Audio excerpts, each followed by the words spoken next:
Hasta ngunyan da ipa makatubod, an 23 anyos na sa Izakar Gako sa Estuye, kan Barangay Burabod, Sorsogon City, na matap 8 siya sa 2023 Biosystems Engineers Licensure Examination. Simple lang kay anhagad niya, an makapasar asin maging lisensyadong inhenyero. Istorya niya, di man siya gayong nakapag-focus sa pag-review dahil sa kasibotan sa graduation. Alagad positibo da siya na magigi siyang board passer ngunyan. Antes ang nasambit na triumfo, nagtapos siyang cum laude sa kursong Bachelor of Science in Agricultural and Biosystems Engineering sa Bicol University Ginubatan Campus kanakaaging Hulyo.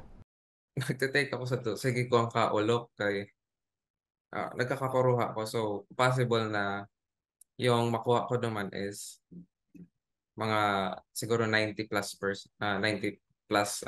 score. So, duman na hiling ko ay parang kayang-kaya man makaabot sa sa top. Since yung nauna, yung area 3 and area 2 medyo mahirap, pero sa tingin ko above 70 din. Then tig-try ko sir i-compute kung parang aabot ba sa 80 or 80 plus yung average. So, since parang nag-try ako ng different combinations ng scores, nahiling ko man na parang possible. Pantulo si Izakar sa apat na magturugang, asin pangtulong inhenyero sa saindang angkan. Aminado man siyan talagang challenging ang sa iyang kurso, lalo na kan magkapandemya. Alagad imbis panluyahan, mas nagipada siyang pursigido sa pag-adal. Medyo na talaga na apektuhan is yung sabihin walang laptop, walang stable na internet. Basta ang importante kasi nun, yung parang mindset mo sa pag-aral, yung hindi ka magpapadistract, gano'n. Kasi syempre nasa bahay ka lang. And yung parang i-manage mo din yung time mo.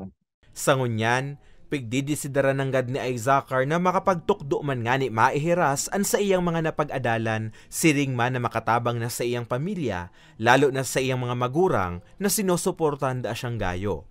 Siguro sir, ang ayaw ko maranasan nila is yun, mag-fail sila sa exams tapos di na mag-try. So, mag-give some best nila. And isa pa sir is gusto kong yan na di nila ma-experience na parang makulangan sa instructions.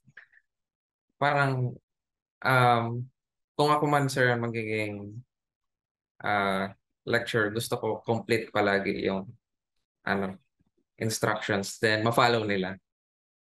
Mientras tanto, apuera kay Izakar, produkto man kan Bicol University Ginubatan Campus, ang 25 pang bagong Biosystems Engineers na nag-take man kan Biosystems Engineers Licensure Examination ngunya na taon. Para sa mga baretang tatak Bicol, Carmelo Balya.